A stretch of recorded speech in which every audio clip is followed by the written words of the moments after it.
Oi, oi, Tia aqui, e hoje vamos falar sobre o caso dos irmãos Menendez. Dois jovens milionários, uma mansão em Beverly Hills, uma vida de muito luxo e um crime que até hoje divide opiniões. Eles eram vítimas de abusos ou filhinhos mimados que não sabiam se controlar com o cartão Black do papai?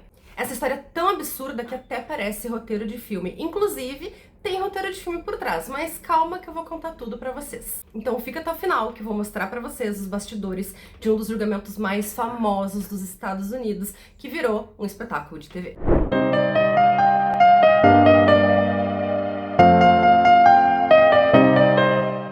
Então bora conhecer essa família. José Menendez era cubano e ele chegou nos Estados Unidos querendo vencer na vida. Ele era o pai da família. E olha que ele venceu na vida, viu? Ele virou um executivo de muito sucesso na indústria musical e cinematográfica. Anos depois, nos Estados Unidos, ele se casou com a Kitty, que é a mãe dos filhos dele, e juntos eles tiveram o Lyle, que é o mais velho, e o Eric, o caçula. A família vivia em Beverly Hills com todo aquele esquema de comercial de margarina, né, gente? Carros luxuosos, mansões, os meninos jogavam tênis, sabe? Era, assim, uma vida de filme mesmo. Mas, obviamente, nem tudo é como parece. O José era muito controlador, muito competitivo e, segundo alguns relatos, ele era abusivo em níveis inimagináveis. Enquanto a Kitty, frustrada por ter deixado os sonhos dela de lado para construir uma família, descontava toda a sua frustração nos filhos, sendo muitas vezes fria e até agressiva. Os irmãos cresceram numa pressão assim surreal, sabe? Eles precisavam sempre ser os melhores em tudo, principalmente nos esportes, né, que eles jogavam tênis,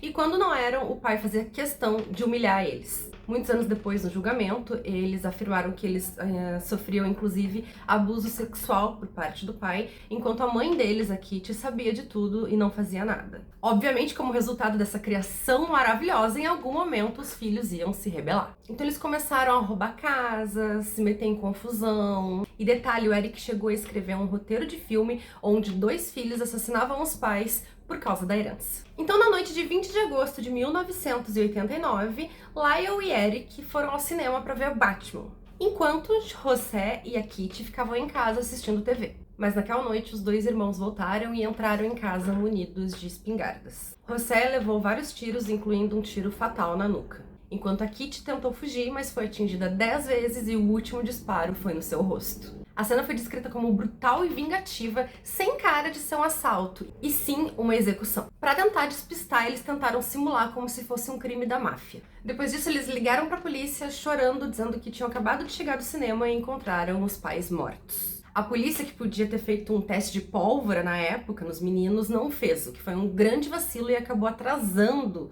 a investigação durante muitos anos. Nos primeiros dias, os irmãos até bancaram ali o luto, mas muito em seguida já começaram com muita festa, saídas e, principalmente, gastação de dinheiro, né, gente? Carros de luxo, viagens, roupas, relógios caríssimos. Até um restaurante eles compraram. Em poucos meses, eles torraram centenas de milhares de dólares. Mas a investigação começou a fechar o cerco. E a polícia descobriu que eles tinham comprado armas 2 dias antes do crime. Mas o tiro no pé mesmo veio com o Eric, que se sentia muito culpado e, tentando desabafar com o seu terapeuta, Jerome Oziel, ele contou tudo pro terapeuta dele. O problema é que esse terapeuta tinha uma amante que estava muito braba com ele e denunciou tudo pra polícia. Resultado, a polícia botou a mão em gravações onde o Eric e o Lyle assumiam o crime e ainda falavam sobre vários abusos que tinham sofrido em casa. O caso foi pro tribunal e virou praticamente um reality show na época, gente. No primeiro julgamento, em 1993, a defesa trouxe depoimentos fortíssimos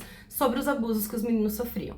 Lyle contou que o pai abusava sexualmente dele desde criança e ele pediu perdão pro irmão Eric por ter reproduzido esse comportamento no irmão. Já a acusação dizia que o motivo para tudo era dinheiro, herança, seguro de vida e acesso irrestrito à fortuna da família.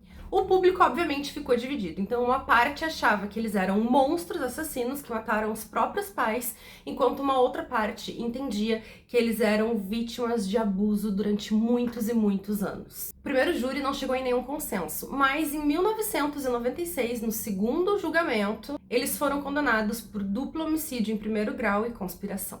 A sentença foi prisão perpétua sem direito a condicional. Lyle e Eric continuam presos até hoje, mais de 30 anos após o crime. Em 2023, o caso voltou à mídia porque surgiu uma carta que o Eric escreveu em 1988 relatando os abusos. Isso reacendeu aquele debate de será que eles estavam realmente fazendo uma coisa só por dinheiro ou porque realmente a vida deles era insustentável. Alguns grupos de apoio pedem uma revisão da pena, alegando que foi legítima defesa psicológica, mas até agora nada mudou. Então lembra que no começo eu falei que parecia um roteiro de filme? Então, o caso Menendez tem todos os elementos: uma família rica, mansão de Beverly Hills, segredos obscuros, morte, dinheiro e um tribunal lotado de câmeras. Mas, diferente de um filme, essa história não teve um final feliz. Foram 2 vidas destruídas e outras 2 vidas presas pra sempre. E você, de que lado você ficaria?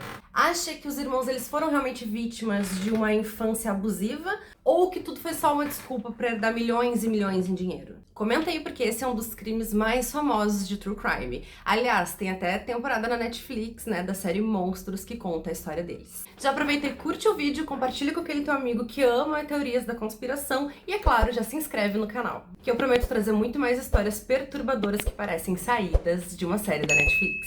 E se você gostou desse vídeo, eu garanto que você vai gostar muito do da semana que vem, onde a gente vai falar sobre Jeff Dahmer, o canibal de Milwaukee, que é a primeira temporada de Monstros da Netflix. Então cuidem-se e protejam-se para que você não seja a próxima vítima.